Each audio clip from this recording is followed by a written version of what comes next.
ये तुम्हारा रहने का स्थान नहीं है। तुम मेरी आत्मा हो, तुम मेरे बच्चे हो। तुम अपनी नालायकी के कारण इस काल के जाल में फंस गए हो और इस काल ने आपके साथ बहुत भयंकर धोखा किया हुआ है। आपको भ्रमित करके अज्ञान अंधेरे में रोका हुआ है। मैं तुम्हें ये तत्व ज्ञान रूपी टॉर्च देने आया हूं। इसकी रोशनी में तुम अपने घर आ जाओगे। उसके लिए परमात्मा स्वयं भी आए हैं, फिर अपने एविडेंस बनाए हैं, अपने गवाह तैयार किए हैं, ताकि इस बिचली पीढ़ी के समय में ये प्यारी आत्माएं अपने परमात्मा को पहचान सकें, अपने पिता को पहचान सकें। जैसा कि परमात्मा हमें बताते हैं कि सर्व सोने की लंका होती रावण से रणधीरम। अब हमने यहाँ के उद्देश्य बना रखा है, क्या टारगेट बना रखा है? जन्म होते ही जब बच्चा समझने जोगा हो जाता है तो आसपास घर में या रिश्तेदारी में या अपने को मित्र प्यारों की सोसाइटी में एक बात की घूटी पिलाई जाती है, भाई उसने इतना कोठी बना ली, उसने कार खरीद ली, उसने ऐसे 20 एकड़ जमीन बना ली। तो हम केवल वो माया जोड़ने की दौड़ में लग जाते हैं और एक होड़ बन जाती है। और काल का ये सबसे आसान दाव है कि ये जीव अपना जीवन बर्बाद कर दे जब इसको मानुष जीवन मिले, और ये ऐसे ही डरे ढोने में लगा रहे। अब इसको पता है काल को कि ये मान लीजिए कोठी बना लेता है या कहीं से 2 नंबर 3 नंबर का काम करके माया जोड़ लेता है, धन इकट्ठा कर लेता है, पता उसको कहाँ ले जाएगा, यहीं छोड़ जाएगा, अपना जीवन बर्बाद करेगा। ये सबको मालूम है, जिसके पास अरब और खरबों की संपत्ति है वो भी 2 रोटी खाता है, अर्थात 2 समय खाना खाता है। कोई 4 रोटी खा ले, कोई 6 खा लेगा, कोई 2, सिर्फ इतने से ज्यादा नहीं। और वो परमात्मा अवश्य व्यवस्था करता है क्योंकि उसके भाग्य में है। उसके अतिरिक्त हम जो भी समय व्यर्थ करते हैं संपत्ति संग्रह करने में, संतान के लिए व्यवस्था बनाने, विशेष व्यवस्था, संतान की व्यवस्था बनाने के लिए प्रभु ने मना नहीं किया, लेकिन हम परमात्मा को भूलकर केवल मकान महल बनाने में ही अपना जीवन व्यर्थ कर देते हैं। उसका उदाहरण दिया कितना साधारण सा, कि आप कितना सोना इकट्ठा कर सकते हो, 10 ग्राम 20 ग्राम, कोई मर पड़ कर 50 ग्राम, कोई 100 ग्राम, यानी 10 तोले। और कुछ ज़्यादा सेठ होगा तो एक मान ले 1 किलोग्राम कर लेगा, तो बहुत बड़ा सेठ समझता है अपने आप को। नहीं, कबीरा सब जग निर्धना, वो धनवंता ना कोई, धनवंता सो जानियो जिस पर राम नाम धन होए। होए होए। सर्व सोने की लंका होती रावण से रणधीरम। इसने क्या नाम, रावण ने तो सोने की लंका बना रखी थी, अपने महल बना रखे थे सोने की ईंटों के, और कहते एक पलक में राज विराजी, मृत्यु होगी युद्ध में और राज रहित हो गया, राज विराजी। और फिर क्या हुआ कि जम के काल के पड़े जंजीरम, किदा गधा बनेगा किदा खच्चर बनेगा, वह सोने की लंका लूट ली दुनिया ने, वो उसके पास रहा नहीं। और 1 लाख पूत 1.25 लाख नाती। आज किसी का 4 लड़के हों और चारों नौकरी लाग जाए तो काक पीटता अंडा है, हो पता नहीं क्या हो गया। और कहते, और फिर नंबर आ जाए उनकी मृत्यु का, टक्कर मार मार कर होता है। भाव ये नहीं है परमेश्वर के कहने का कि संतान ना हो या मकान आदि ना बनावे। इन सबको समझा करके परमात्मा यही बताना चाहते हैं कि राम नाम ने मत छोड़ भाई, परमात्मा की भक्ति मत भूले, बाकी तो जो अपने व्यवस्था निर्वाह के लिए जो तूने करना है वो करता रहे। उसके लिए उदाहरण देते हैं, जिसके संतान नहीं है वो कहे भगवान एक संतान हो जाए, बस दूसरी चीज नहीं मांगता। मुक्ति नबी बाढ़ में जाओ, उसके लिए उसने एक संतान पुत्र चाहिए, पुत्री है वो भी नहीं होगा, पुत्र मिल जाए। तो ये क्या किसका दोष है? ये काल ने जाल फैला रखे। मान लीजिए हमारा कोई भक्त बहन बेटी भाई इस ज्ञान से दृढ़ होना चाहता है, वह ठीक है, भगवान ने जो दे रखा है वो हमारे हित में ही है, ना देते वो भी हमारे हित में है। ये तो बिल्कुल हार्ड एंड फास्ट और परमात्मा का सही नियम है कि जो मालिक दे उस वो हमारे हित में है। ये तो हमने पल्ला गांठ लगा लेनी चाहिए। फिर भी जैसे हमारे भक्त तो मान जाते हैं, लेकिन पड़ोसी अड़ोसी घर में बुढ़िया सासू ससुरा वो ज्ञान से अपरिचित हैं, वो कुछ न कुछ इंजेक्शन लाते रहते हैं उस बच्चे के। एक जातक तो चाहिए था, बता तेरा वंश के ऊपर चलेगा। अब वो बेचारे फिर परेशान हो जाते हैं। फिर नाम ने परमात्मा चाहते हैं कि मैं इसको मुक्त करूं, इसका पीछा छुटवा दूं, इसलिए डिले कर देते हैं कि इसको संतान ना दूं, इसका फांसी गल जाएगी। लेकिन नहीं रुका जाता। फिर कि तो झाड़े लुआन चले जाए, कि तो छोरे होने की दवाई लेने चले जाएंगे। वो परमात्मा का नाम तो कट जाता और वहां मिलना कुछ को नहीं। ऐसे ब्रान माटी और करवा लेते हैं। तो ये ज्ञान इसलिए दिया जाता है कि आप इस ज्ञान के आधार पर संघर्ष करके अपना पीछा छुटवा सकते हो।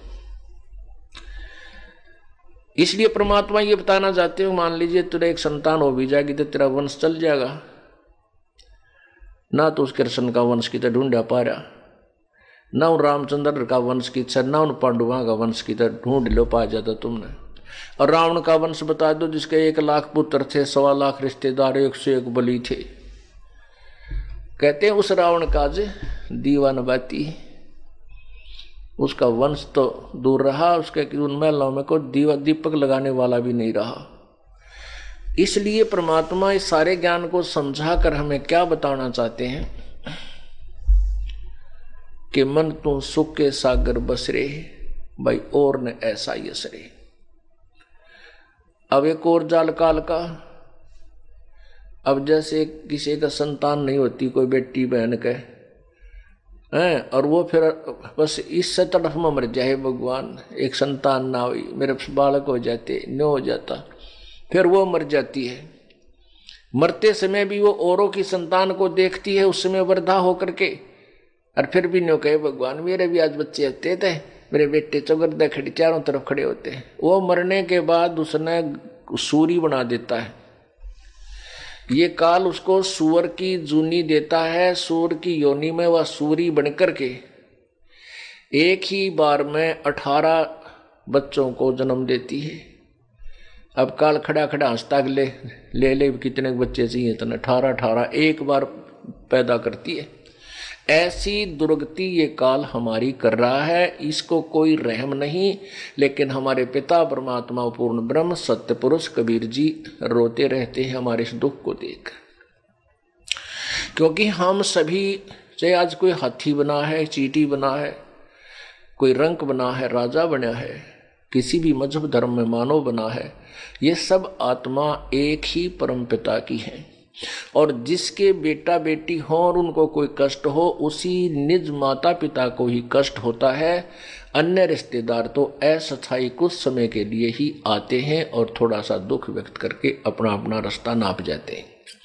तो ऐसे ही परमात्मा कबीर जी को जो हमें दुख, हमारा दुख है इन कष्टों का, इसलिए वो परमात्मा इसे गंदे लोक में आते हैं, जो ऊपर सतलोक के तुलना में इधर झांकने को दिल भी नहीं करता। ये इतना गंदा लोक है जैसे कोई मार्बल के मकान के में रहता हो और फिर उसको किसी कीचड़ में जाना पड़ जाए कोई चीज उठाने के लिए, जैसे किसी का सोना गिर जाए और गंदे नाले में गिर जाए, तो उस गंदे नाले में वो पहुंच जाता है अपने कपड़े कुपड़े टांग के और उस सोने को निकाल कर ही आता, उसके हाथ भी खराब हो जाते हैं। ऐसे ये आप सोना हो उस परम पिता के, और आपको निकालने के लिए वो प्रभु इस गंदे नाले में, इस काल के लोक में आता है। और हम फिर भी परवाह नहीं करते, हमें उठा करके किनारे पर रखता है, दूसरे को उठाने जाता है, इतने वापस फिर उसी में गिरे मिलते हैं। हम ऐसे बच्चे हैं, बहुत बालक हैं। तो हम समझदार बनेंगे इस तत्व ज्ञान से। इस तत्व ज्ञान को समझकर हम फिर इस गंदे नाले में फिर नहीं गिरेंगे। इसलिए आपको तत्व ज्ञान से परिचित कराया जा रहा है। जैसा कि इन अज्ञानी संतों ने, ऋषि महर्षि, जो कथित महर्षियों ने अपनी अज्ञान थ्योरी के आधार पर, अपने अज्ञान सिद्धांत के आधार पर परमात्मा को निराकार सिद्ध कर रखा है, जबकि हमारे सदग्रंथ परमात्मा को साकार बताते हैं। और वो मनुष्य जैसा है, वो सशरीर है, उसका नाम कबीर है। कल आपको प्रमाणित करके दिखाया था कि पवित्र कुरान शरीफ, पवित्र बाइबल ने, दोनों पवित्र सदग्रंथों ने रल मिल के सिद्ध कर दिया कि मनुष्य परमात्मा मानव सदृश है, वो सशरीर है, मनुष्य जैसा है, और उसका नाम कबीर है। और उसी परमात्मा ने पूर्व सर्व सृष्टि 6 दिन में रची और 7वें दिन विश्राम किया। और इन्हीं पवित्र धर्मों के, मुसलमान धर्म के और ईसाई धर्म के व्यक्ति परमात्मा को निराकार कहते हैं।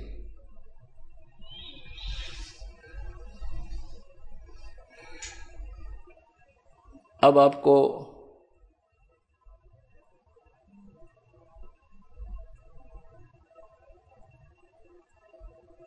और उदाहरण देते हैं जो कि परमात्मा साकार है। जैसे पवित्र सिख धर्म के अंदर परमात्मा को निराकार कहते हैं, और वो कहते हैं, गुरु नानक देव जी ने कहा है, तू ही एक निरंकार, निरंकार, निर्भय, निर्भव, ये पूरा एक मंत्र सा है, अकाल मूर्त, अकाल पुरुष। तो वो जो है, उन्होंने वो नानक साहब जी ने जब तक परमात्मा प्राप्ति नहीं हुई थी तब तक वो जैसा भी लोकवेद सुना हुआ था हिंदू समाज में, वो परमात्मा को निराकार कहा करते थे। और जब उनको परमात्मा प्राप्ति हुई तब उन्होंने परमात्मा को निराकार नहीं कहा।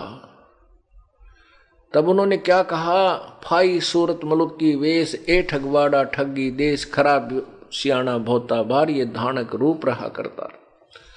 परमात्मा कबीर जी को सत्यलोक में देखा, फिर वही मूर्त, वही सूरत बनारस के अंदर एक धानक का काम करते हुए, जुल्हे का काम करते हुए देखा। तब आंखों में आंसू भर कर उस प्यारी आत्मा नानक साहब ने कहा था कि धानक रूप रहा करतार, लोगों ये धानक रूप रहा करतार, ये बैठा, ये परमात्मा है।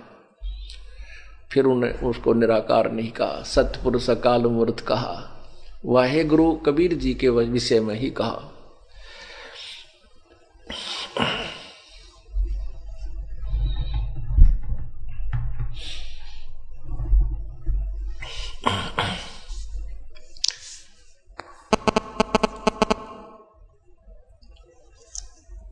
अब आपको श्री नानक देव जी के बारे में बताएंगे कि वो कैसे परमात्मा की शरण में आए और उन्होंने प्रभु को कैसे प्राप्त किया। नानक साहिब वाली आत्मा सतयुग में राजा अम्बरीश थे। राजा अम्बरीश बहुत ही प्रभु प्रेमी और बहुत ही धर्मी पुरुष था। वह विष्णु जी के उपासक थे और सच्चे दिल से प्रभु भक्ति में लगे हुए थे। जैसा भी उनको किसी गुरु ने रास्ता बताया था, वो उसी आधार पर अपनी साधना किया करते थे। एक दिन दुर्वासा जी आए। दुर्वासा जी ने देखा कि अम्बरीश जी एकादशी को उन्होंने आहार नहीं किया हुआ था, एकादशी को आहार नहीं किया था।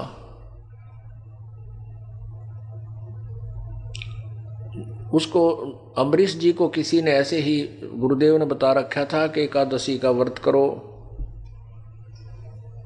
यानी संयम के हिसाब से। जैसे क्योंकि जिसको परमात्मा चाहिए वो तो भगवान के विषय में जो भी साधना बता दी जाती है वो तन मन धन से करता, उसमें कोई भी त्रुटि नहीं आने देता। अब उनके गुरुदेव ने, अमरीश जी के गुरुदेव ने बता रखा था कि बेटा परमात्मा के बिना इस जीव का कहीं ठिकाना नहीं है। राजपाट ये जीवन कुछ समय का होता है, यदि आप भक्ति नहीं करोगे, राज के सुख को ही भोगते रहोगे, अपना जीवन व्यर्थ कर जाओगे। इस बात से वो दृढ़ विश्वास हो गया था कि भगवान की भक्ति के बिना जीव का कहीं ठिकाना नहीं है। इस उद्देश्य से गुरुदेव ने बताया था कि आहार कम करें और भक्ति तभी ज्यादा अच्छी होगी। ज्यादा खाने से तो फिर आलस बन जाता है, और बिल्कुल ना खाएगा तो भी शरीर को हानि हो जाएगी। तो अम्बरीश जी ने ऐसा तरीका बनाया जैसे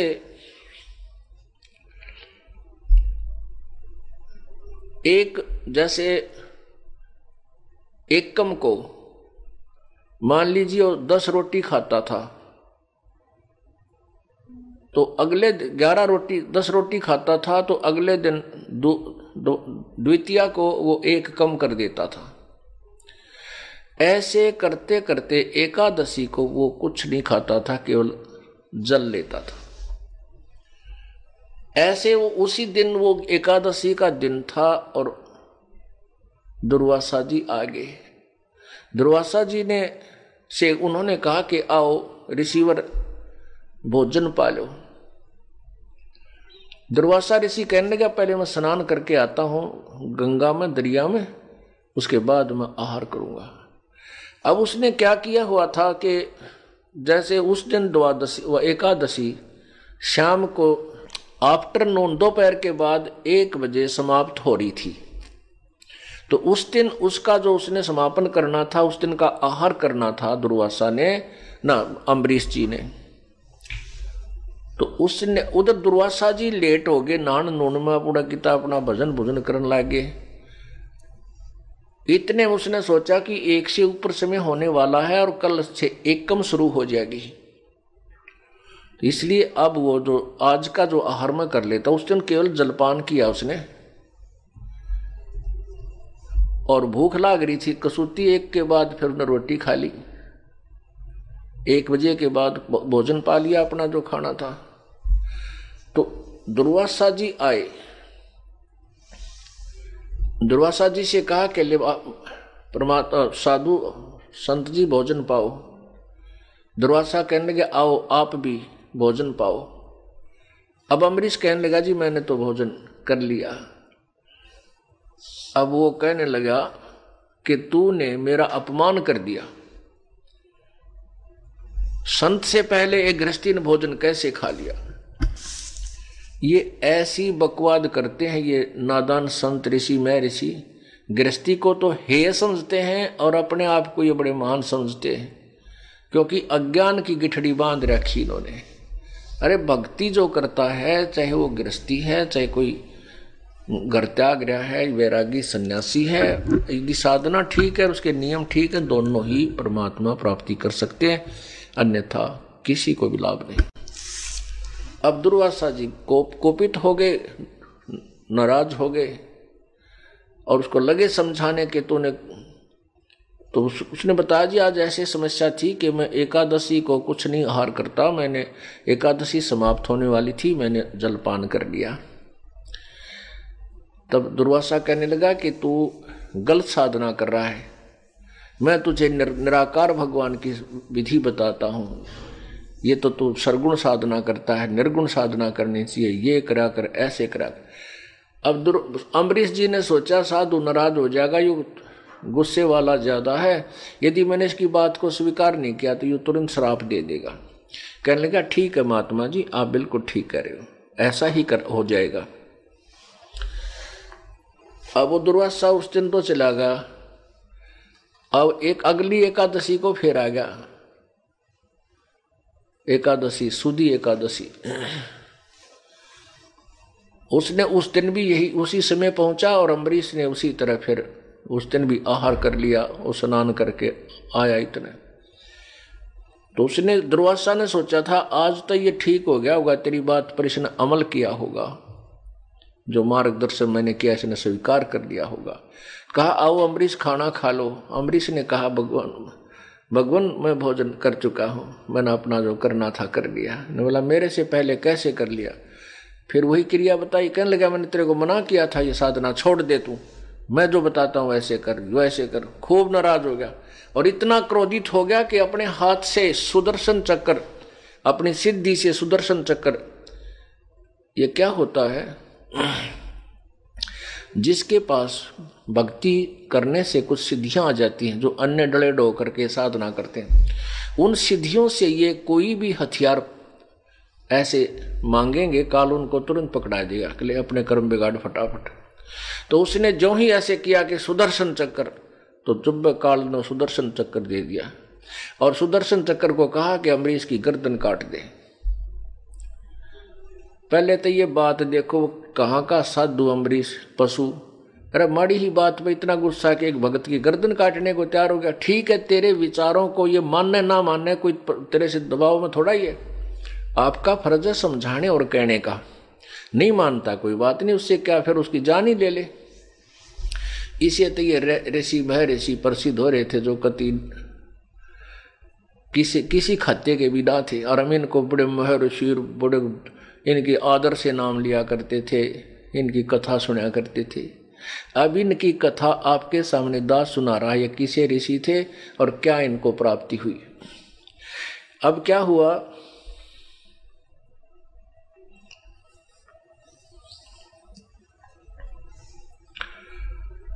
अब वो सुदर्शन चक्र वहां दुर्वासा के हाथ से चला और अम्बरीश के चरण छू लिए, गर्दन नहीं काटी, राजा अम्बरीश के उस गृहस्थी के चरण छुए और वापस चल पड़ा। अब दुर्वासा की तरफ चल पड़ा कि तुझे खत्म करूंगा। अब दुर्वासा कहता अंडी पाक रहा था, गुस्सा था, कहते दुर्वासा के सामने कोई बोलने वाला नहीं था, इतना क्रोधी सिद्धि वाला। अब वो उसकी वह जो है ना सिट्टी फिट्टी गुम होगी, अगर सुदर्शन तुझे मारेगा, भाग लिया, आकाश में उड़ गया सिद्धि ते। वो सुदर्शन चक्र फिर भी साथ साथ चल रहा है। पहले वो भगवान शंकर के पास गया, ब्रह्मा के पास गया। ब्रह्मा जी ने कहा भाई निकल जा जल्दी, मन मरवाओगा कि यहाँ पर क्या क्या पंगा पा दिया तने, जा तू यहाँ से और कितने भाग। फिर शंकर जी के पास गया। शंकर जी ने देखा कि तो भाई पड़वा माल छेड़ रखा है इसने, तो कहने लगा भाई भाग जाए यहाँ से, ऋषि जी मेरे पास मत आना, मरवाओगा मुझे भी। इंद्र के पास गया, इंद्र ने भी हाथ खड़े कर दिए, महात्मा जी कि तो और देख ठिकाना। तब वो विष्णु जी के पास गया, क्योंकि विष्णु जी के पास इसलिए नहीं जावा था कि वो अम्बरीश विष्णु का उपासक था, उसके भगत को तने तंग कर दिया, वहां जाऊं किस लिए। तब इंद्र ने कहा कि विष्णु जी के पास जा, तेरा पीछा छूट सकता है। अब विष्णु जी, अब ये लीला है प्रभु की। पुण्यात्माओं, गीता जी अध्याय नंबर 15 के श्लोक नंबर 16 और 17 को विशेष ध्यान रखना, इस तत्व ज्ञान रूपी अमृत ज्ञान को समझने के लिए। उसमें लिखा है कि क्षर पुरुष और अक्षर पुरुष, 16वें श्लोक में क्षर पुरुष और अक्षर पुरुष ये दो परमात्मा हैं, दो भगवान हैं, और इनके लोकों में जितने प्राणी हैं वो नाशवान हैं और जीवात्मा तो सबकी अविनाशी होती ही है। फिर 17वें श्लोक में कहा कि उत्तम पुरुष है तो अन्य, क्षर पुरुष ये ब्रह्म है काल, और अक्षर पुरुष ये परब्रह्म है जो 7 संख ब्रह्मांड का मालिक है। 16वें श्लोक में 15वें अध्याय के में गीता जी में लिखा है कि उत्तम पुरुष है तो अन्य परमात्मा इति उदाहरते। वो उत्तम यानी पुरुषोत्तम अर्थात वो पूर्ण परमात्मा वास्तविक प्रभु तो ऊपर वर्णित दोनों भगवानों से कोई और ही है, अन्य ही है। और जो भगवान कहलाता है उसको भगवान कहा जाता है। और यह लोक त्रयम् अविषय विभर्ति अवय ईश्वर है, जो तीनों लोकों में प्रवेश करके सबका धारण पोषण करता है, वो अविनाशी परमात्मा है।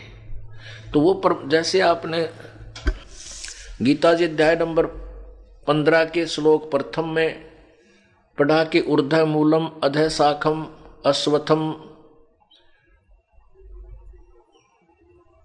प्राहु अवय, ये ऊपर को जड़ वाला उल्टा लटका हुआ संसार रूपी पीपल का जो वृक्ष है, वृक्ष रूपी समझो ये संसार है, जड़ जो पूर्ण परमात्मा है, तीनों गुण रूपी शाखा है। तो जड़ से सबको आहार प्राप्त होता है, सर्वशक्ति प्राप्त होती है। अब ये सारा खेल कबीर परमेश्वर कर रहे थे। दुर्वासा जी का जो अभिमान था, वो कहते हैं ना, शेर ने सवा शेर भाई टक्कर जाया करे। तो दुर्वासा अपने इक्विवेलेंट किससे न नहीं मान रहा था। और फिर गृहस्थी को तो ये जो अनजान ऋषि मैं ऋषि जो थोड़े से सन्यासी बन जा, घर छोड़ जा, लाल कपड़े पर दाढ़ी वो डाली और किधर छोटी मोटी कोई जंतर मंत्र की पुड़िया इनका हाथ लाग जा, कोई सिद्धि मिल जावे, फिर तो ये धरती तोल देते हैं। तो अम्बरीश की भक्ति के सामने वो सिद्ध पुरुष अब दौड़ा जा रहा है। आगे परमात्मा ने उसके साथ क्या किया। वैसे विष्णु जी जो श्री कृष्ण जो थे, श्री कृष्ण कहो विष्णु कहो एक ही है।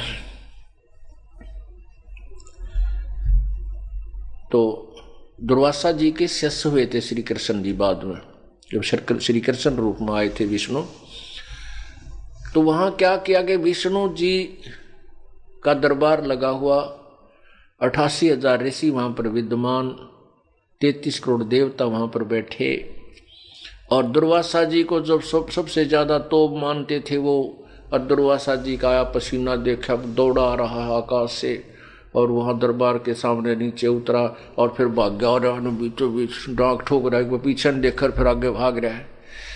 तब सभी ये देख कर उसकी दुर्दशा, वो 88,000 ऋषि बहुत खिलखिला कर हंसे।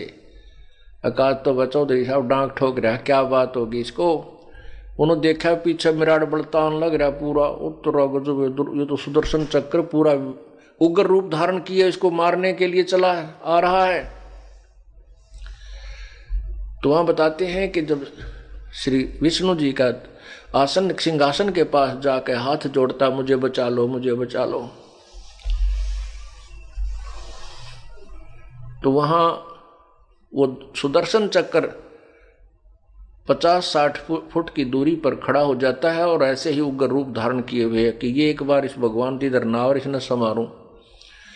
अब दुर्वासा जी के तो जो टट्टी पेशाब दोनों गुम और कति बुरा हाल हो रहा उसका। उसने कहा भगवान मेरी रक्षा करो। विष्णु भगवान ने पूछा कि ऋषि जी क्या गलती कर दी तूने, आज ये सुदर्शन चक्कर इतना क्यों तेरे को जो है त्रास देना चाहता है। सच्ची साच बता क्या कहानी है जल्दी जल्दी। अब वो लग गया सारी कहानी बताने, कहने लगा भगवान ऐसे ऐसे मैं राजा अम्बरीश के दरबार में गया था और वो साधना करता था। उस साधना से मैंने उनको मना किया था कि तू ये साधना छोड़ दे और मैं जो तुझे साधना बताता हूं वो साधना कर। पहली बार मैं गया तब तो उसने हाँ भर ली, मैं दूसरी बार गया उसने फिर भी वो साधना करता हुआ मिला, तो मुझे गुस्सा आ गया और मैंने उसको सुदर्शन चक्र से उसको मारना चाहा। ये भगवान पता नहीं ये क्या कारण हुआ, ये मेरा ही सुदर्शन चक्र और मेरे को ऊपर ही जो है ना आक्रमण कर दिया। इसने मुझे ही मारना चाहा, मुझे ही मारने के लिए मेरे पीछे भाग लिया। मैं डर के भागा आ रहा हूं और मैं वहां भी गया, सब ने हाथ जोड़ दिए कि हमारे बस का नहीं, तू वापस जा,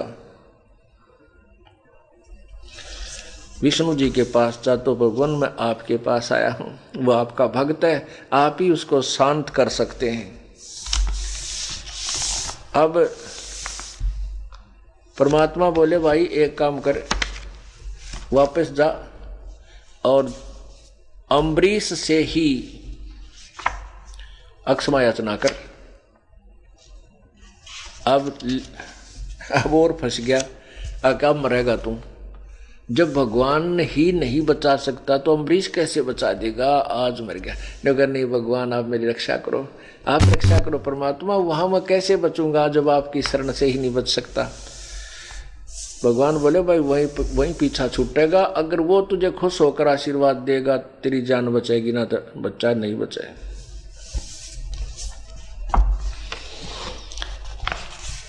पुण्यात्मा, ये सारी लीला कबीर परमेश्वर की थी। परमेश्वर कबीर जी ने विष्णु रूप धारण किया और अपने ही वो लोक से, जैसे काशी में भंडारा किया था, वहाँ 9 लाख बैलों के ऊपर सामान रखकर आगे थे और 9 ही लाख वहाँ पर उनके साथ, बैलों के साथ जो है अन्य बंजारे भी साथ थे। ऐसे ही परमात्मा ने वहाँ ये सब लीला करके उसको सीधा करना था, अपनी भक्ति को, यथार्थ भक्ति को बनाए रखना था। और अम्बरीश राजा जो आत्मा है, कई जन्मों से प्रभु की शरण में रही हुई थी, इसीलिए उसको अच्छे सतिथि में वो रहा। अब ये सारा ज्ञान तत्व ज्ञान से अभी आपको सुलझा, क्योंकि अभी तक हमारी आत्मा, हमारा जो मन की सुई अज्ञानता के कारण विष्णु जी को सुप्रीम पावर मानकर उस पर टिकी हुई थी। अब उसको वहां से आगे चलाना है, यथार्थ स्थान पर इस अपने दिमाग की, माइंड की सुई को सेट करना है। उसके लिए तत्व ज्ञान की आवश्यकता है, जो आपको अब प्रकाशित किया जा रहा है।